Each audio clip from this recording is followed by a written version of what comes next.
There is a specific kind of silence that settles into a house when a child stops loving you.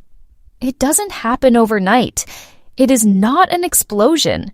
It is a slow, creeping frost that freezes the air between you, turning every interaction into a careful, agonizing negotiation. I spent 12 years building a life that looked flawless on paper, only to realize I was living inside a meticulously designed trap. My name is Sarah.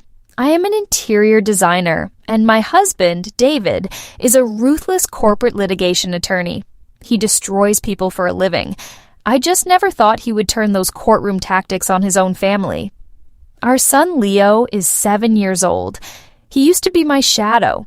He would run to the door when I came home, wrapping his small arms around my legs. We had our secret handshakes, our bedtime stories, our quiet moments. But over the last few months, something shifted. A dark cloud settled over my little boy. Whenever I tried to hug him, he would stiffen and pull away, his eyes constantly darting toward his father. Whenever I said, "I love you," David would smirk from the corner of the room, and Leo would just stare at the floor, whispering, "You just say that to control me." Those weren't the words of a 7-year-old. Those were the seeds of a poison I didn't yet understand. I thought Leo was just going through a difficult phase. I thought David was just stressed from a big case. I was so blindly in love with my husband that I couldn't see the reality right in front of my face. I didn't know that my husband was systematically dismantling my motherhood, word by word, lie by lie. The tipping point came on a rainy Tuesday afternoon. David was at the firm, and Leo was at a friend's house. I was looking for some old tax documents in David's home office, a room I usually avoided. While searching the bottom drawer of his mahogany desk, I found a sleek black external hard drive tucked beneath a false bottom. My heart hammered against my ribs. David was a man obsessed with digital security. He didn't hide things physically unless they were too dangerous to keep on a cloud server. My hands were shaking as I plugged it into my laptop. The main folder was simply named Project L. Inside were dozens of hidden audio files and a drafted legal document, a petition for sole, immediate custody of Leo, falsely citing my emotional instability. But it was the audio recordings that completely stopped the blood in my veins. I clicked play on the first file, and my entire world shattered. The first voice I heard from the laptop speakers wasn't David's. It was my sweet, innocent Leo. He sounded small, confused. "But Mommy promised to take me to the zoo on Saturday." Leo's tiny voice echoed in the quiet room. Then, David's voice cut in. It was smooth, calm, and dripping with calculated venom. "I know, buddy, but you know Mommy forgets things. Her brain doesn't work right. She cares more about her job than us. That's why she's always angry. We have to be careful not to make her mad, okay?" I sat frozen, unable to breathe. The file was dated 3 months ago. With trembling hands, I clicked another. And another. There were dozens of them. Hours of carefully orchestrated manipulation. David wasn't just talking to our son, he was actively reprogramming him. He was planting false memories, convincing Leo that I was dangerous, unstable, and didn't love him. He was intentionally creating the exact emotional instability he planned to use against me in family court. Every time Leo pulled away from my hugs, every time he looked at me with fear, it wasn't a phase. It was David. Then, my eyes caught a subfolder simply named Chloe. I clicked the most recent audio file. It sounded like a recorded phone call. A woman's voice filled the room. It was high-pitched, sickly sweet, and undeniably arrogant. "Is he ready yet, babe?" she asked.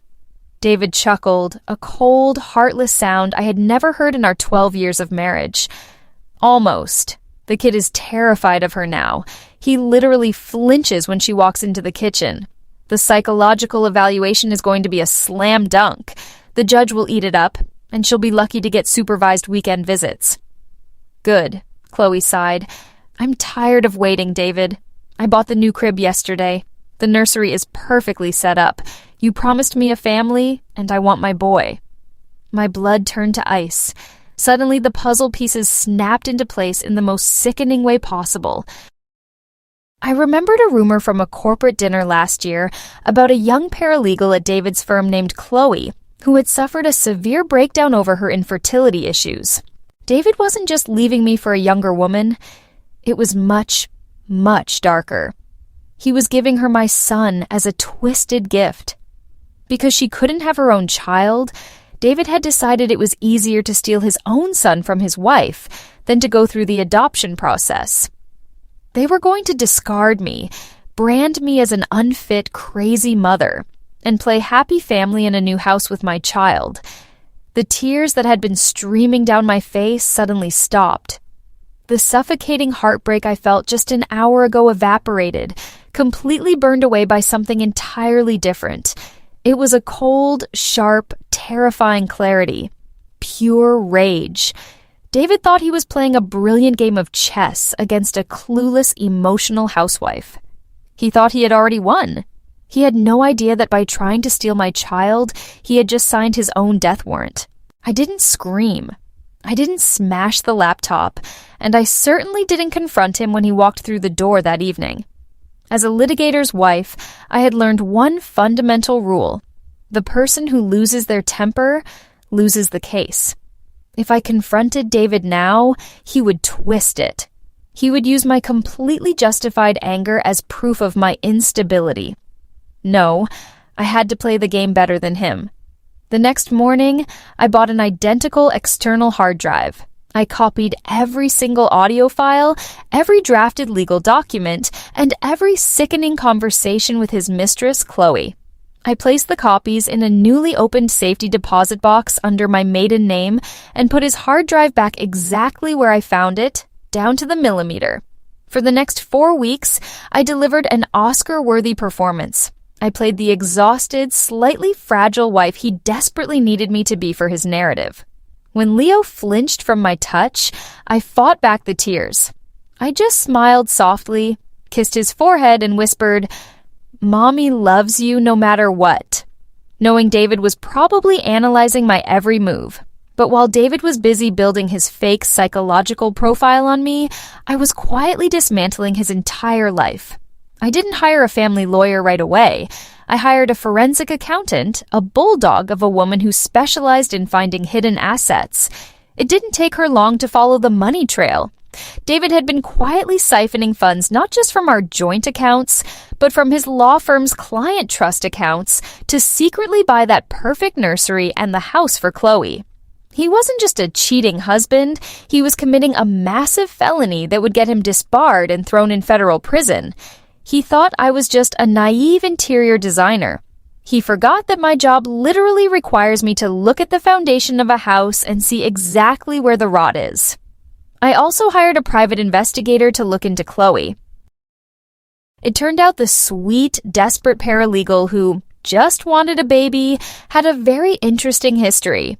She had a sealed record in another state for fraud and extortion. She specifically targeted wealthy, married men. David wasn't her great romantic love story, he was her winning lottery ticket. And my son Leo was just the final prop she needed to secure her luxury lifestyle. The trap was fully set. I just needed the perfect stage to spring it. And David, in his infinite blinding arrogance, gave me exactly what I needed. He decided to host a lavish dinner party at our home, inviting the senior partners of his law firm to celebrate his upcoming promotion to senior partner. He wanted to play the perfect, successful family man one last time before dropping the divorce and custody papers on me the following Monday. He had absolutely no idea that I was about to serve him something entirely different for dinner. Toward the end of the meal, he stood up. Raising his glass. He wrapped his arm tightly around my waist, his fingers digging into my side, a silent warning to play along. "To my beautiful wife, Sarah, who makes all of this possible," he lied smoothly, flashing his trademark courtroom smile to the room. I smiled back, taking a slow sip of my champagne. "Actually, David, I have a toast of my own. And a small gift for our esteemed guests." I reached under the table and handed a sleek black leather folder to each of the 3 senior partners. David looked confused, his smile faltering just a fraction. "Sarah, sweetheart, what is this?" he whispered through gritted teeth, his grip tightening on my waist. I stepped away from him, letting his arm fall. "Gentlemen," I said, my voice steady and clear, cutting through the silence of the room. "Inside those folders, you will find a detailed forensic accounting report prepared by an independent firm.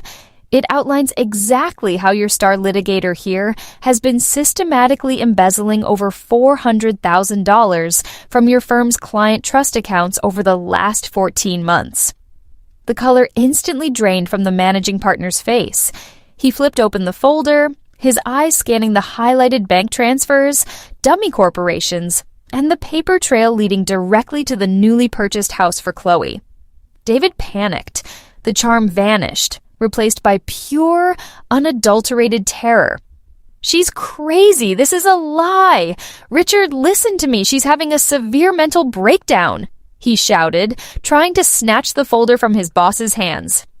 "I'm perfectly sane, David," I replied coldly, "and the bank statements are certified. I've already sent digital copies to the State Bar Association and the Financial Crimes Division of the Police Department." The managing partner didn't scream. He didn't even raise his voice. He just closed the folder, looked at David with absolute disgust, and stood up. "You are fired, David, effective immediately.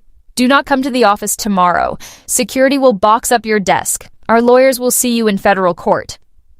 One by one, the partners walked out of our house in dead silence.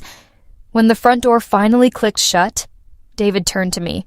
His face was red, a vein pulsing in his forehead. He looked like a cornered animal. But to my surprise, he didn't apologize. He didn't beg. Instead, he let out a dark, cruel laugh. "You think you won, Sarah?" he snarled, taking a step toward me. "You think ruining my job changes anything? I am still a lawyer. I will destroy you in family court.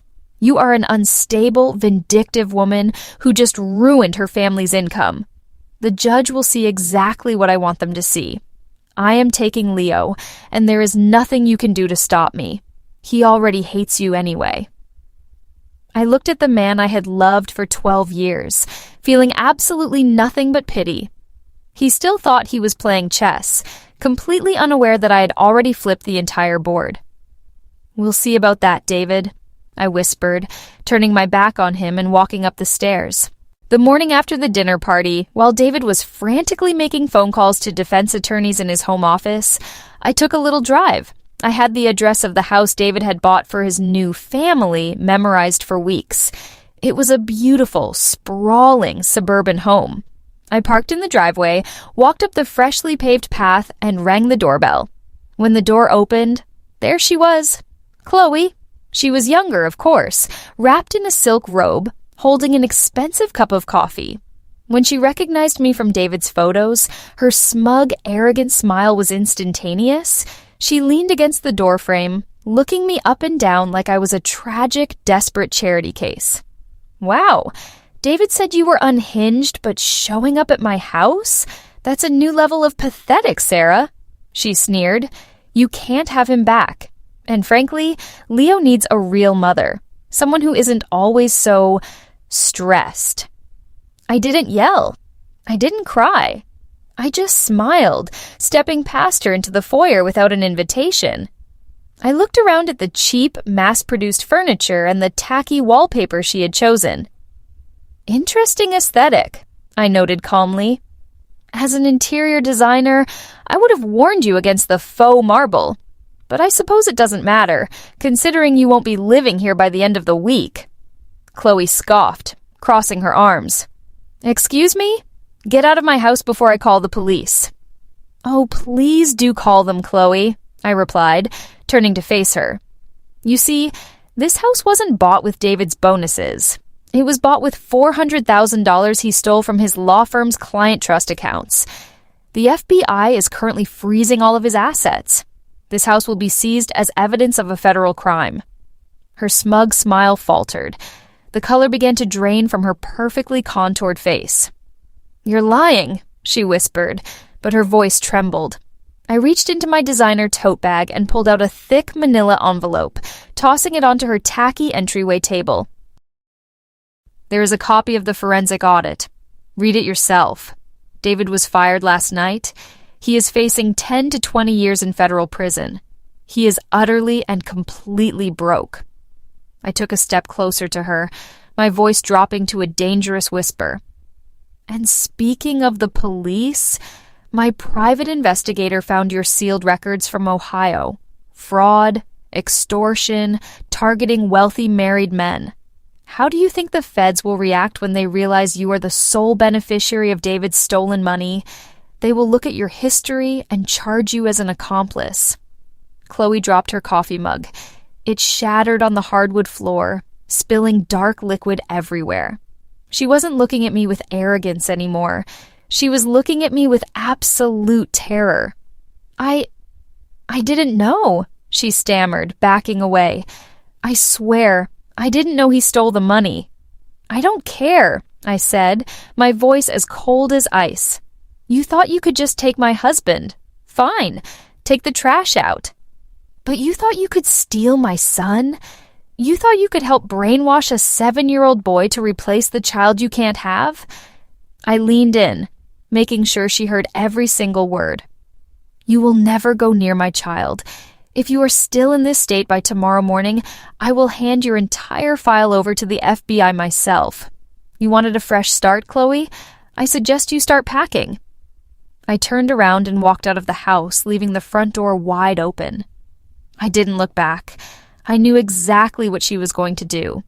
Rats are always the first to flee a sinking ship. David was about to come home to an empty, seized house and realize that his beautiful, loyal mistress had ghosted him the second his wallet closed. But that was just the appetizer.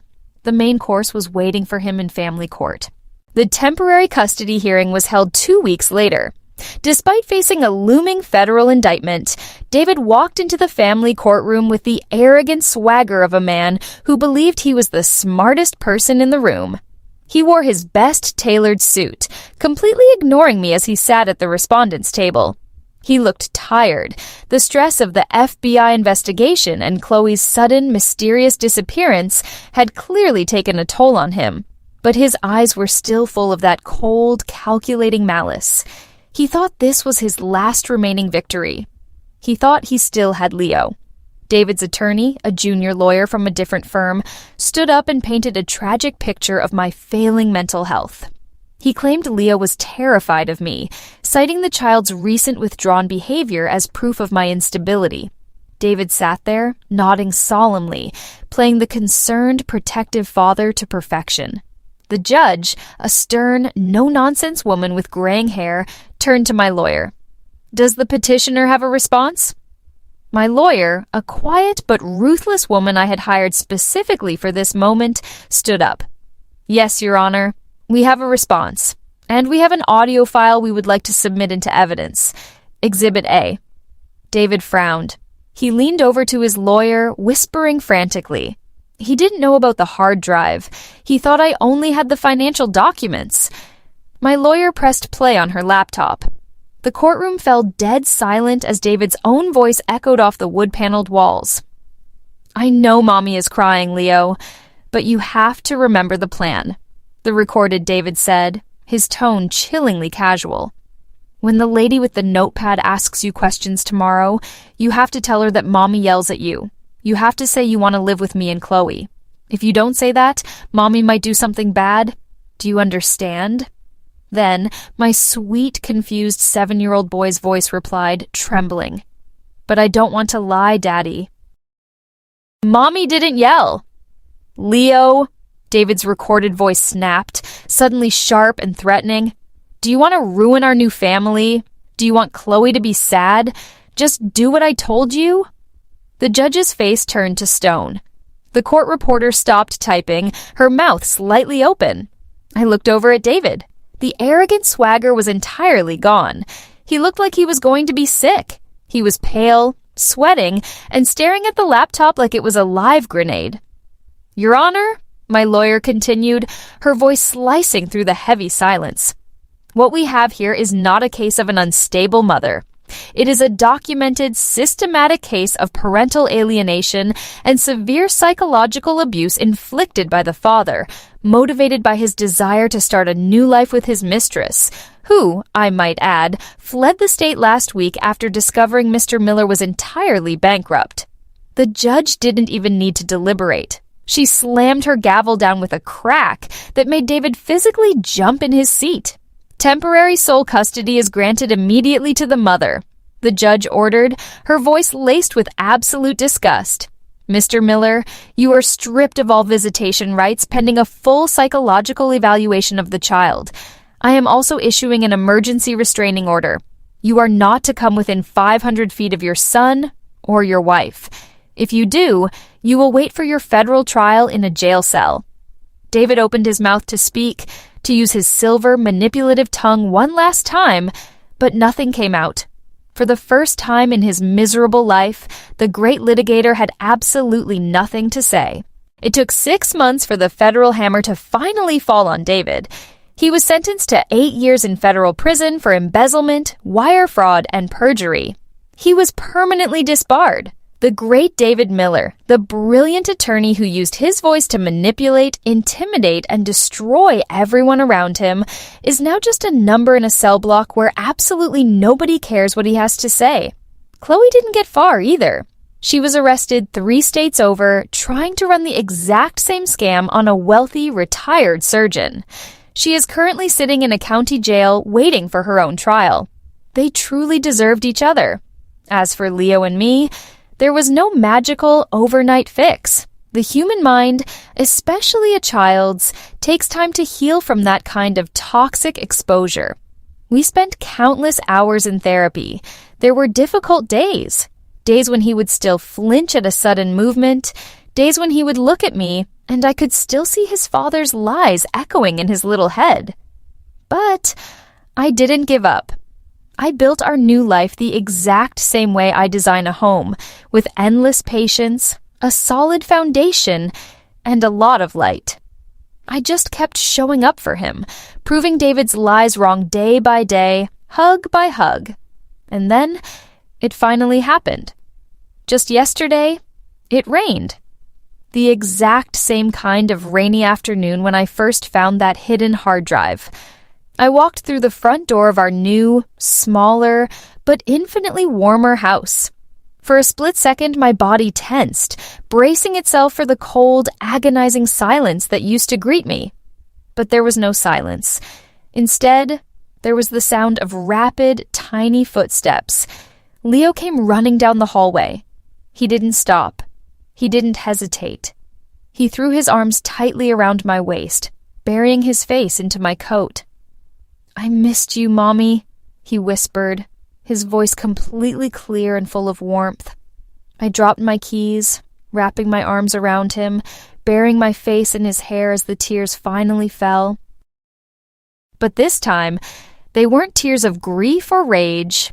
They were tears of pure, overwhelming relief. As I held my son, feeling his little heart beat against mine, I knew I had won the only case that ever truly mattered. The poison was completely gone, and the only voice left in our home was love.